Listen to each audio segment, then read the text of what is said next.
So there are a number of things that are different about wisdom. A lot of things that you know about, like the external chain plates, and some things you might not know about that we have changed and just added and elevated to make it a more enjoyable cruising experience for us, the birds, Morty, and Harry. Going where the fair winds blow, our home is where the waters flow. We'll show you what we've come to know on board while sailing wisdom. Herbie has built this cage into our sea berth so that the girls can be safe underway when it's a squall or something like that. Squalls happen a lot in the Chesapeake, and you don't want to have to worry about your parrots while you're dealing with a squall. The other thing that we've done is add a larger generator. It allows us to motor more so we can keep more of a schedule because we don't have the incredibly spontaneous lives that we did before when we were cruising full time. Now we have to get back to something. We have a home base on land, so that changes a lot for us, and it makes it so that we require more flexibility. The other thing that the generator helps with is the air conditioning. Now that we have a baby, now that we have birds and a dog, we need air conditioning at anchor, and that's impossible without a generator if you have an electric motor. So now we can sleep very comfortably. Herbie has rigged the generator so that the exhaust goes down into a pipe which feeds down below the boat, so we're not in danger of carbon monoxide poisoning, and it allows us to sleep peacefully knowing that everybody is happy and cool and not sweating their brains out like Herbie and I did for 5 straight years. We've converted our quarter berth into a baby bed, so that's where Harry is sleeping, and we've set up a little makeshift lee cloth to keep him in there. So those are some small but very significant changes that are making our new lifestyle more adaptable to where we are in life right now. We had an awesome sail into Annapolis. It was just a perfect reintroduction to sailing, especially an introduction to sailing with a baby.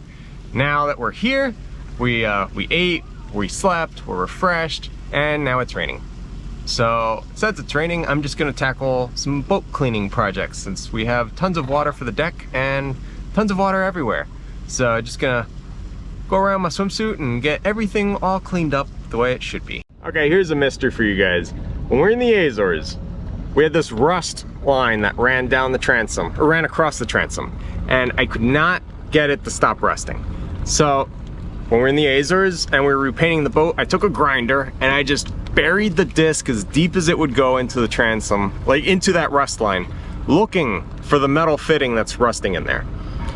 I found nothing. I found no metal at all. We went 2.5 inches deep and still didn't get to the other side of the transom because it's incredibly thick, but no metal. Okay?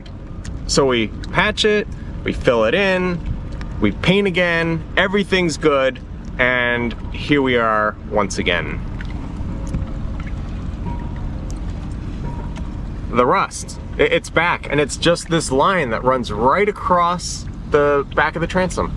And this isn't where the deck hall meet. The deck hall meet up here. So it's literally just like midway in the transom, it just opens up this line of rust. And it just pours out, and I cannot get it to stop. I have zero idea where it's coming from. All I know is that I need to clean it. And normally I clean it often, but you know, with a baby and all that, it didn't get cleaned for about 2 years. So this is about 2 years of rusting pouring out of there. So we're gonna get that cleaned off with my favorite thing to clean off the rust, Barkeeper's Friend.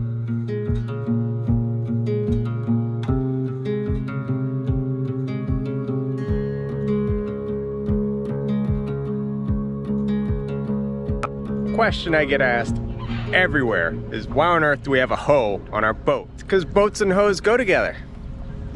I'll show you why.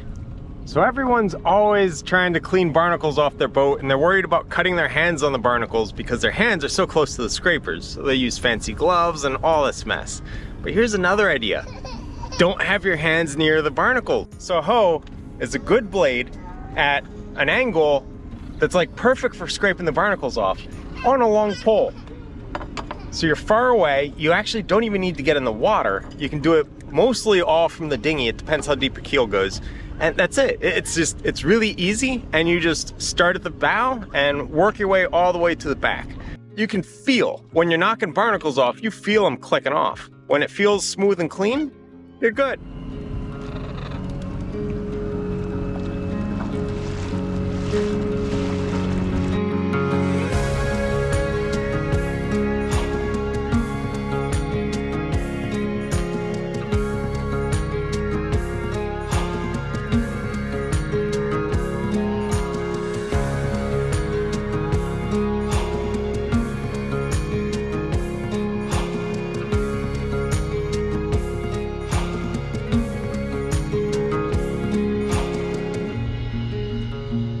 Usually we're here for the boat show. It's a very different, much calmer environment.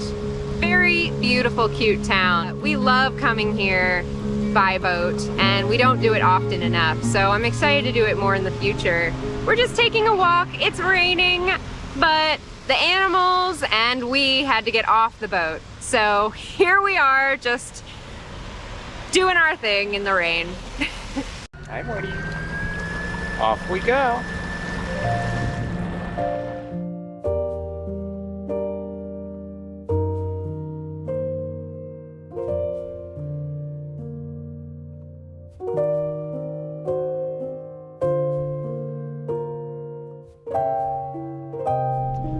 Good morning, everyone.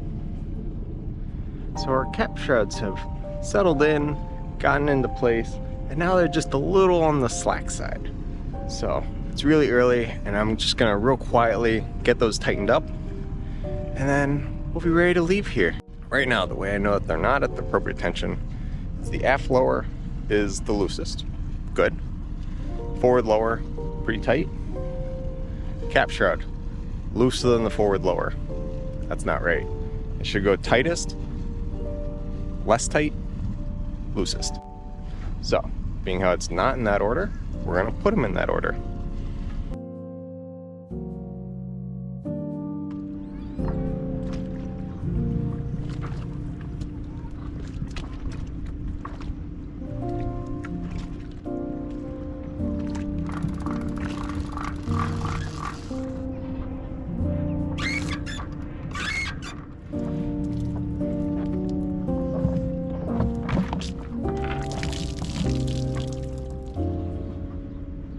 Our time in Annapolis has come to a close. We had a fantastic day here yesterday. We met up with some old friends, which was so fun. Already, all we did was go a few miles and catch a ball in Annapolis, and we've already run into some old sailing friends. So that's really fun. Puts us back in the mood right away. And you know, one of the best things about sailing is the community. So what a great start to our little adventure here.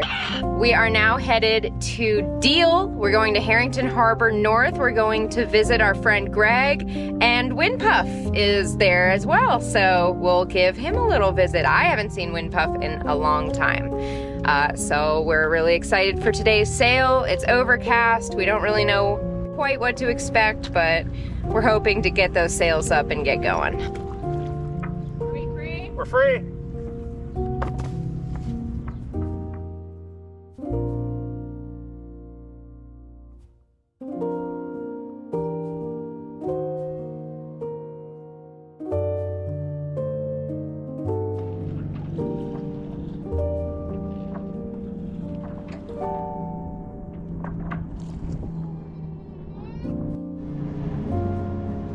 Excuse me, sir, do you have a sound signaling device on this vessel? Yes, yes, right here. Can you make it sound on command? Yes.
Good morning, everybody. So a little trick if you want to sleep in is you cover all your portholes with stuff. So we're here in Herrington Harbor North, and we're gonna fix our dinghy real quick because it's got a leak in one of the tubes. And in case you're wondering why on earth small dinghies have two separate tubes you have to fill up, so when you get a hole in one of them, half of it floats. If we can get at least another year out of this dinghy, maybe 2, that'd be great, because our policy with dinghies is we buy ones that we can replace right away. So we get the PRU3 from West Marine. It's $1,000, and that's it. You have a dinghy. It gets really gnarly, really damaged, stuff like that, just get another one. You spend so much time trying to do all these patches, trying to repair them, or you just, peace of mind, get a new dinghy and then keep cruising happy. Okay, we're gonna let that cure for the next day, and then tomorrow we can inflate it and see if the leak is patched, or if we have to try again. We don't find out until tomorrow. It's such a hassle to have a dinghy that's out of commission. Unless you're in a marina like we are right now, you're trapped in your boat. So for that reason, it's nice to just have a dinghy that works. So here we are, we're patching this. If this doesn't work, we'll be replacing it. You look like you're on a mission and you got caught. Mm-hmm.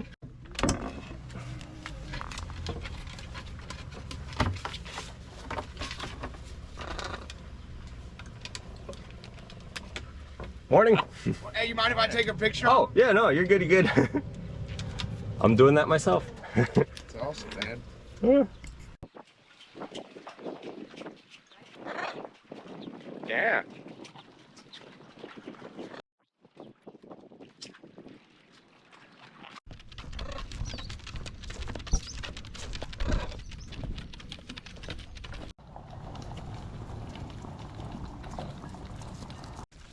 So we are staying a little longer than we thought we would because it is so hot. We can't put the animals or Harry through that. We can't put them in that kind of heat with no air conditioning. So we are staying one more day at least here in beautiful Herrington Harbor. And we've got no qualms with that. It's such a pretty place and we got lots of friends here, so no problem.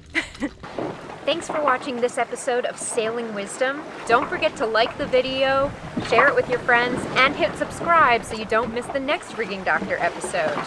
And if you're interested in even more Rigging Doctor awesomeness, consider becoming a patron to see all of our extras. Can't wait to see you next time as you join us out here on the high seas.